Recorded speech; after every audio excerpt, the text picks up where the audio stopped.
জঙ্গলে বা গ্রামে অথবা শহরে যেই জায়গায় হোক না কেন প্রকৃতি আমাদেরকে এমনভাবে অবাক করতে পারে যা কল্পনা করাও কঠিন। আজকের এই ভিডিওতে আমরা পশু প্রাণীদের এমন কিছু অবাক করা ভিডিওর দৃশ্য অনুসন্ধান করে সংগ্রহ করেছি যেগুলো দেখে অবাক করবে আপনাকেও। তাই অবাক করা কোনো ভিডিওর ফুটেজ মিস না করতে চাইলে আগে পিছে টানাটানি বাদ দিয়ে সম্পূর্ণ ভিডিওটাই দেখতে থাকুন। তবে তার আগে ভিডিওটার মধ্যে একটা লাইক দিয়ে আপনি যদি আমাদের এই চ্যানেলের নতুন অতিথি হন তাহলে অবশ্যই চ্যানেলটাকে সাবস্ক্রাইব করুন। তাহলে চলুন এইবারে শুরু করি। দেখুন এখানে অনেকগুলো বাঘ, সিংহ এবং সিংহিনীকে একজন ট্রেনার ট্রেন করতেছে, কিন্তু হঠাৎ করেই একটা সিংহিনী ট্রেনারের ওপরে ঝাঁপিয়ে পড়ে। ট্রেনার তখন বুঝতে পারে যে হয়তো সিংহিনীর কোনো একটা সমস্যা হচ্ছে। আসলে এই সিংহিনীকে ট্রেনিং দিত একজন অন্য ট্রেনার। যখন সে এটা বুঝতে পারে তখন সে ওই ট্রেনারকে ডেকে পাঠায়। এবারে দেখুন জঙ্গলের রাস্তা দিয়ে একজন নিশ্চিন্তে গাড়ি চালিয়ে যাচ্ছিল, কিন্তু হঠাৎ করেই তার গাড়ির সামনে একটা ভাল্লুক চলে আসে এবং রীতিমতো ভাল্লুকটা তার গাড়ি ভাঙচুরের চেষ্টা চালাচ্ছিল। কিন্তু সে গাড়ি থেকে না নেমে ভাল্লুকের সাথে কোনো যুদ্ধে না জড়িয়ে সে তার গাড়ি নিয়ে সুন্দর করে তার রাস্তা দিয়ে চলে যায়। এই 6 জন মানুষ জঙ্গলে গিয়েছিল ফটোগ্রাফির জন্য ছবি তুলতে, কিন্তু জঙ্গলে গিয়ে তারা একটা হাতির সামনাসামনি হয় এবং অবাক করার মতো বিষয় হলো হাতিটা যখন তাদের দিকে তেড়ে আসে তখন সামনে থাকা এই বুড়ো লোকটি হাতিটাকে এমনভাবে কন্ট্রোল করে নেয় যেন সে তার হাত দিয়ে সবকিছু হাতিটাকে একেবারে সুন্দরভাবে বুঝিয়ে দিয়েছে। তারপরে হাতিটাও সবকিছু বুঝতে পেরে সেখান থেকে সুন্দরভাবে চলে যায়।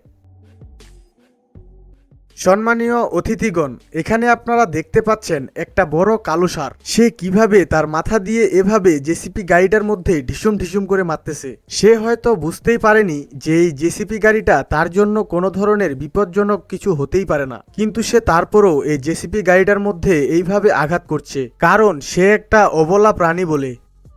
আফ্রিকার স্থানীয় ছেলেরা মাঠের মধ্যে খেলতেছিল, কিন্তু খেলার সময় হঠাৎ করেই সেখানে বাদরের উৎপাত শুরু হয়। বাদরগুলো যখন তাদেরকে তাড়া করত তখন তারা বাদরের হাতে থাপ্পড় খাওয়ার ভয়ে দৌড়ে পালিয়ে যেত, কারণ বাদর কোনো হিংস্র প্রাণী না হলেও তারা কিন্তু অনেক বিপজ্জনক প্রাণী। একজন মানুষ চালির মধ্যে শুয়েছিল আর সেখানে হঠাৎ করেই একটি বিষাক্ত সাপ চলে আসে এবং সাপটি লোকটিকে একটা ছবলও বসিয়ে দেয়। তাহলে ভাবুন তো প্রকৃতির মধ্যে তাণ্ডব চালানোর মতো কত বিপজ্জনক প্রাণী আছে। প্রতি বছরে জুলাই মাসে স্পেনের ডেনিয়া শহরে একটি উৎসব পালন করা হয়। এখানে নিয়ম হলো ষাঁড়টিকে তাতিয়ে সমুদ্রের কিনারায় আনতে হবে এবং তাকে প্রলুব্ধ করে পানিতে ফেলতে হবে, কিন্তু সেটা খুব একটা সহজ ব্যাপার নয়, কারণ এই খেলাটি শুরু হবার পরে গরুটি তো এমনিতেই অনেক বেশি রেগে থাকে আর সে পাগলের মতো মানুষগুলোকে একের পর এক পেটাতে থাকে। ষাঁড়টিকে পানিতে ফেলার বদলে সেখানকার মানুষগুলো এক এক করে নিজেরাই পানিতে নেমে যায়, কিন্তু পানিতে নামার পরেও মানুষগুলো ষাঁড়টিকে এতটাই রাগিয়ে দিয়েছে যে সেখানেও ষাঁড়টি মানুষগুলোকে ছেড়ে দিতে রাজি নয়। একটি ছোট্ট কাঠবিড়াল এই মানুষটার অবস্থা এতটাই খারাপ করে ফেলেছিল যে সে তার জীবনের শিক্ষাই পেয়ে গেছে। কাঠবিড়ালিটি যখন মানুষটির ওপরে আক্রমণ করে তখন সে ঠিক এভাবেই ছটফট করতেছিল। এখানে আসল ব্যাপার হচ্ছে কাঠবিড়ালিটির দরকার ছিল খাবার, কিন্তু তার মালিক তাকে খাবার খাওয়ানোর জন্য রাজি হচ্ছিল না, আর ঠিক এজন্যই কাঠবিড়ালিটি তার মালিকের ওপরে আক্রমণ করেছিল। এই ভাল্লুকের পরিবার পাহাড়ের উপরে উঠেছিল শিকারের সন্ধানে, কিন্তু সেখানে গিয়ে তারা শিকারের বদলে ধুমচে লড়াই শুরু করে। এতে করে তাদের একটি বাচ্চা পাহাড়ের নিচে পড়ে যায় এবং সেটা তারা বুঝতেও পারেনি। আর যখন তারা নিজেরাই পাহাড়ের নিচে পড়ে যাচ্ছিল তখন তারা মনে করে এই লড়াইয়ের একটু বিরতি দেওয়া দরকার, এবং ঠিক তখনই তারা এই লড়াইয়ের বিরতি ঘোষণা করে। একটি মাত্র হাঁস যে কতটা বিপজ্জনক হতে পারে সেটা এই সাংবাদিক আপুদেরকে না দেখলে বুঝতেই পারতেন না। Oh, oh yeah. সম্মানীয় অতিথিগণ, এবারে এই ক্যাঙ্গারুর ভিডিওটি দেখুন। পাশাপাশি দুটি ক্যাঙ্গারু কোনো কারণ ছাড়াই মারামারিতে মেতে ওঠে। সেখানে আবার আরেকটা ক্যাঙ্গারুর পাতি নেতা এসে হাজির হয় এবং তাদের সাথে সমানে সমানে মারামারি করে। মূলত এই ক্যাঙ্গারু প্রাণীটি এমনই হয়, তারা সব সময় অ্যাগ্রেসিভ মুডে থাকে। নিজেদের মধ্যেই হোক অথবা অন্য কোনো প্রাণীর সাথে তারা সব সময় এরকম মারামারিতে মেতে থাকে। তাদের এই মারামারি দেখে পর্যটকেরা অনেক মজা পায় এবং অনেক সময় তো এই ক্যাঙ্গারুগুলো মানুষের সাথেও মারামারি করতে একটুও ভয় পায় না। একটা পাগলাটে হাতি।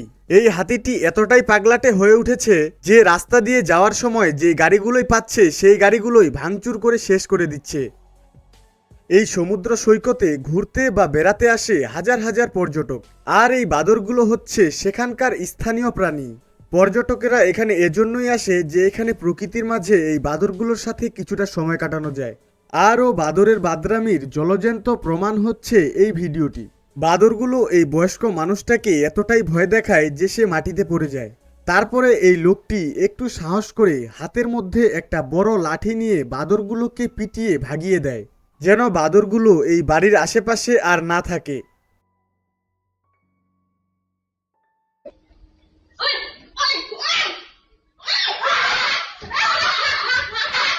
যখন আপনার প্যান্টের মধ্যে কোনো ব্যাঙ অথবা ইঁদুর ঢুকে যায় তখন কি আপনি ঠিক এমনই করেন? যখন বাড়ির কুত্তা ও বিড়াল তাদের বাড়িতে একটি সাপ দেখতে পায় তখন তারা সেটিকে একটা বিপজ্জনক কোনো কিছু ভেবে নেয় এবং তখন তারা সেটিকে বাড়ি থেকে তাড়ানোর জন্য সর্বোচ্চ চেষ্টা করে। কিন্তু সাপ তো এমন এক প্রাণী যে সে কখন আসে কখন যায় কেউই জানে না। এমন সময়ে এই কুত্তাগুলো এই সাপটিকে কিভাবে বাড়ির বাইরে বের করবে? আসলে তাদের এই পর্যায়ে করার তো কিছুই থাকে না, কিন্তু তারা আবার হাল ছেড়ে দেওয়ারও পাত্র না। তারা ঠিক ততক্ষণ পর্যন্ত যুদ্ধ চালিয়ে যাবে যতক্ষণ পর্যন্ত না এই সাপটি বাড়ির বাইরে চলে যাচ্ছে। এতে করে যদি এই কুত্তাগুলোর জীবনও চলে যায় তবুও তারা এই সাপটিকে ছাড়বে না।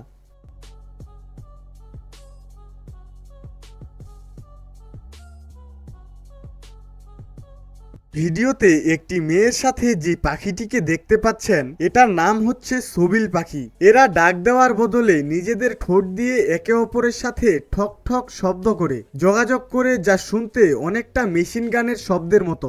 আর এই পাখির ঠোঁট দেখে চমকে যায় অনেক দর্শনার্থীরা। এবারে এই সুন্দরী সেলিব্রিটি আপা যখন একটা উটের সাথে সেলফি তুলতে যায় তখন উটটি শুধুমাত্র ভালোবেসে একটি কামড় বসিয়ে দিতে চেয়েছিল। ছাগলের সাথে মারামারি করতে হলে ঠিক ছাগলের মতোই গেটআপ সেটআপ নিয়ে প্রস্তুত থাকতে হবে, আর ঠিক তেমনটাই করেছে এই ব্যক্তি। সে মাথার মধ্যে হেলমেট লাগিয়ে ছাগলের কাছে গিয়ে ছাগলের সাথে সমানে সমানে মারামারি করার চেষ্টা করে। এটা দেখে যেন মনে হচ্ছে প্রথম পুরস্কারটা এই ভাইটিকেই দেওয়া দরকার, তাই না? আপনার মতামতটি কমেন্ট বক্সে জানাতে একেবারে ভুলবেন না। এই অদ্ভুত দেখতে প্রাণীটার নাম হচ্ছে ফিলেট লিজার্ড। এটি তার ঘাড়ের চারপাশে থাকা বড় এবং রঙিন চামড়ার ভাঁজের জন্য বিশ্বজুড়ে পরিচিত। বিপদ দেখলে এরা পেছনের দুই পায়ে ভর দিয়ে দ্রুত দৌড়াতে পারে। একটি হাঁস যে বিপদ দেখলে কতটা বিপজ্জনক হতে পারে সেটা এই ভিডিওই প্রমাণ করে। হাঁসের ডানা দিয়ে তারা পাখির মতো উড়তে পারে, যদিও সেটা বেশি দূর পর্যন্ত যেতে পারে না, কিন্তু কোনো বিপর্যয় অথবা প্রয়োজনে তারা অনেক দূরে পর্যন্ত উড়ে যেতে পারে এবং কারোর ওপরে হামলাও করতে পারে। যেমন এই ভিডিওতে দেখতে পাচ্ছেন একটি মানুষ দৌড়ে পালিয়ে যাচ্ছে আর পেছনে দুটো হাঁস আছে। একটি হাঁস উড়ে গিয়ে সেই মানুষটার উপরে হামলা করে বসে, আর শুধু হামলাই করে না, সেই মানুষটাকে রীতিমতো মাটিতে ফেলে দেয়। মেয়েটি বাগানের মাঠের মধ্যে বসেছিল, তার সঙ্গে একটি মুরগিও ছিল, কিন্তু মুরগিটি মেয়েটির মাথায় কিভাবে গেল? আর শুধু গেল তো গেলই না, মেয়েটির আরামকে হারাম করে ছেড়ে দিল। মেয়েটির শরীরে মুরগিটি ঠকর বসিয়ে বসিয়ে মেয়েটিকে নাজেহাল করে ছাড়লো, কিন্তু তবুও মুরগিটির স্বাদ মিটল না। মেয়েটি ভয়ে পালিয়ে যেতে চাইলে মুরগিটিও তাকে ছাড়লো না।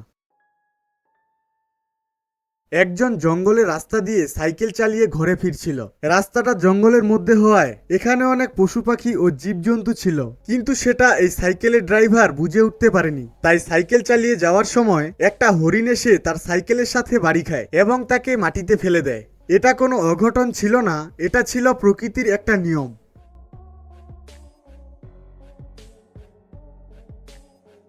একটা কালো বিড়াল রাস্তা দিয়ে যাওয়ার সময় সেখানে একটা কুকুর চলে আসে বিড়ালটিকে বিরক্ত করতে। প্রথমে তো বিড়ালটি কোনো বিপদ না বুঝে সে তার রাস্তা দিয়ে যাচ্ছিল। পরে যখন বিড়ালটি দেখে এই শালা কুত্তা তার পথের কাটা হয়ে আসছে, তখন একটা ধমক মারতেই কুত্তা ভয় পেয়ে যায়। তাদের এই মুখোমুখি সংঘর্ষে দর্শকরা এটাই বুঝতে পারে যে কুকুরটি বড় প্রাণী হলেও বিড়ালই সাহসের দিক দিয়ে সেরা। বিড়ালের একটি ধমকেই কুকুর তো লেজ গুটিয়ে পালাতে ব্যস্ত হয়ে যায়।